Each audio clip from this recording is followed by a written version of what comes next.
Good morning. Well, now, here I am on this hill again. Honest to God, I don't know why I couldn't get out earlier. Don't know. Went up to see Mom, and next thing I'm late. Well, I'm not late, but I'm late. I'm here on this hill. I'm going to show it to you now. Hold on. You see, it doesn't seem like much of a hill, but when you're trying to do a video and painting, it seems a bit much. Anyway, how are you all doing? Well, what a day I've had thus far. Not too much, just getting up and getting ready, trying to be prepared and that sort of thing to see you. And so, anyway, since I saw you last, okay, we have we had Hurricane Larry. Well, what a go ahead! It seems to me that camera is a little bit dirty. Is it? Hang on 1 second now. Just wipe it off here with my trusty little T-shirt. Anyway, we had Hurricane Larry. So, okay, I said to you last week that I was going to officiate because my niece was getting married. I was going to officiate the wedding. So, Hurricane Larry, on Friday, we went golfing and had a marvelous time. My sister came home for the wedding from Halifax, and so she and I and Karen went out golfing, and it was just extraordinary. Lovely little day. And that night, the winds came. So I'll write that car, don't drop. You see how close she was? Oh no, too late now. Sorry. Anyway, that night the winds came, and I thought it was going to take the roof off the house. Now this is not news to you. You were all here. You know how bad it was. At 2 o'clock in the morning, I heard a bang, and it was like you know those dump trucks that have sort of the tailgate when they release the load, the tailgate swings out and goes bang. It was like that. And I got up and the house was pitch black. And I thought, okay, well, that's just probably an outage, and that'll be on quick enough. No, no, my brother's lights, Crosby, his lights were all on, and the farm's lights were all on. My other brother, Ray, his lights were off. That meant that the transformer outside my house uh, blew. And there were two people involved, which means, of course, that I go on a priority list, no doubt. You can imagine that there are 50,000 people without power and two from the forest band. They're rushing to get to me. So anyway, I thought that's no problem. Sure, I got a generator. I told you that before. And so I thought, well, that's good. I don't need it now. I'll crack on in the morning. I'll get spring into action. So in the morning, we got up and looked out, and the trees were all over the yard. Our old apple tree fell down. I know everyone had damage, and that, you think, oh, yeah, well, mine was worse, and it probably was. And thank God. Mom said, darling, God grant us no greater loss. And so, anyway, however, to put a spanner in the work, that day we had the wedding, and for which I was officiating, and the wedding was happening just across the street from the house. And so that meant they were coming down through my yard to get married. So I had to tidy up. Well, what a wonderful example of people helping out people, because people came from my neighbors, Shane on one side and Barry and Annette on another, and my friend Anne LeDrew and Karen and Kelly, and all of us got up, and Ray, and we were doing our work. And we cleaned up just beautifully. I just thought it was tremendous, and then I got out the lawnmower and straightened it all up. It was lovely.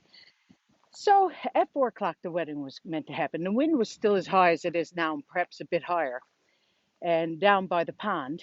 And so, anyway, I put up the sound system, and marvelous, good for me. And so I had a lapel mic, and every time I moved, that lapel mic would feed back, and it would go this sort of carry on.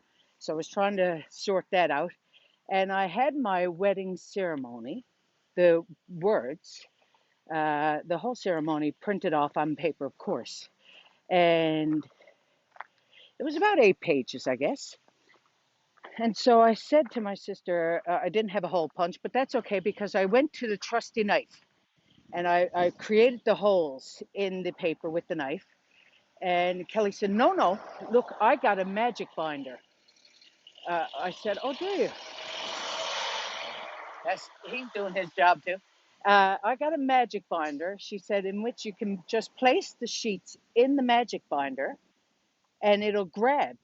And so you don't need to worry about punching the holes. And I thought, oh, God, this is marvelous. I said, is it going to hold? Oh, yes, yes. Beautiful binder. She said, it's black. It looks official. I said, oh, God, it's great, isn't it? So, okay, that's what I'll do.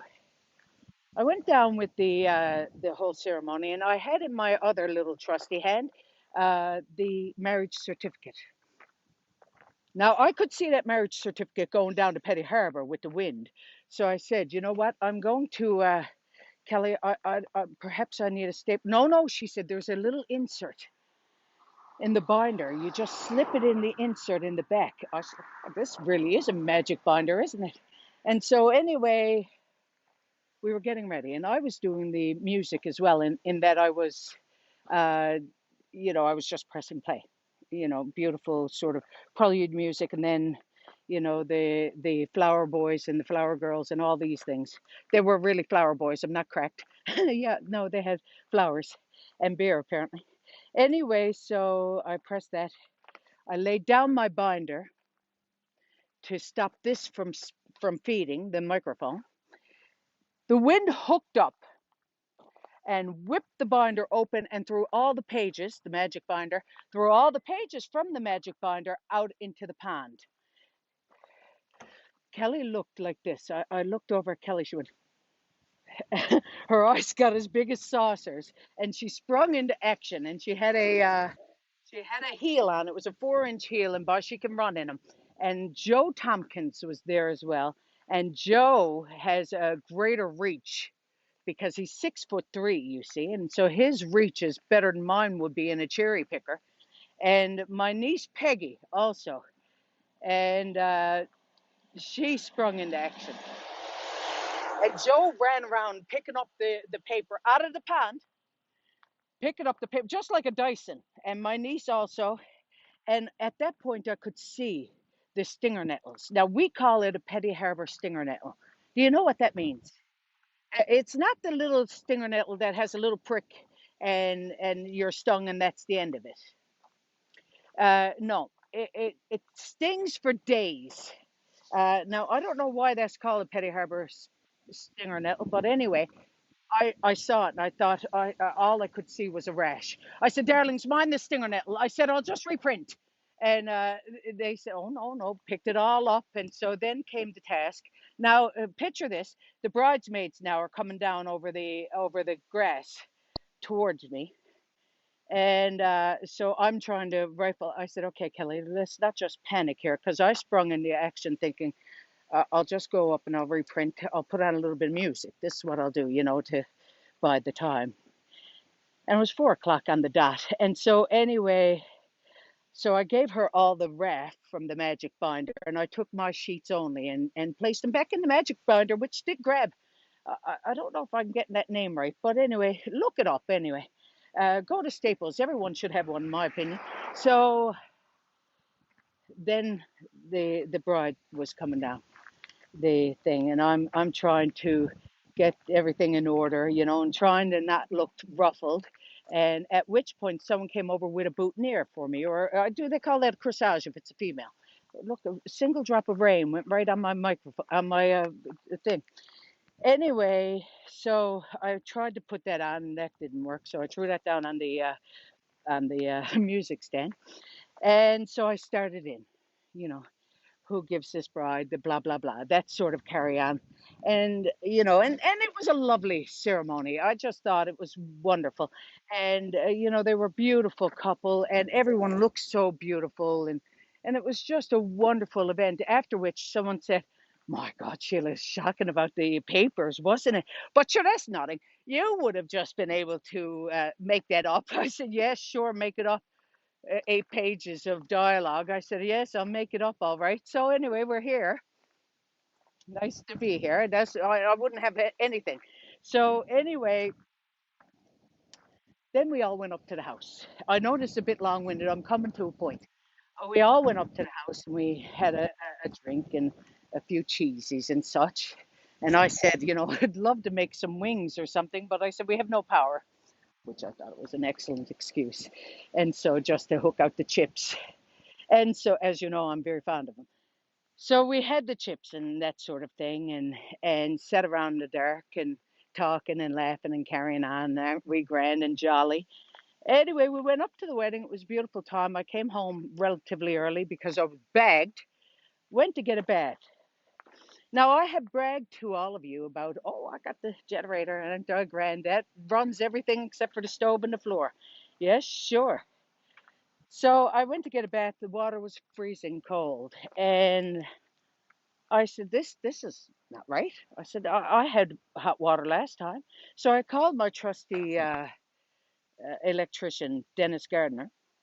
And I said, darling, I said, my generator's not heating my water. No, Sheila, he said, it's not going to heat your water.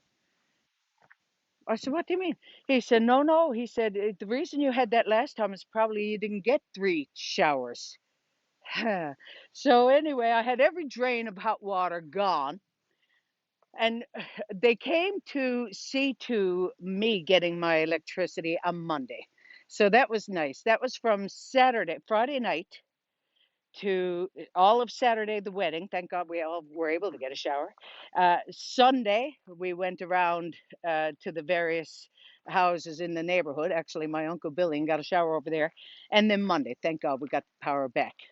So on Sunday, I was walking around the pond and someone stopped me and said, Sheila, congratulations on the wedding. I thought, my God, isn't it marvelous? Thank you.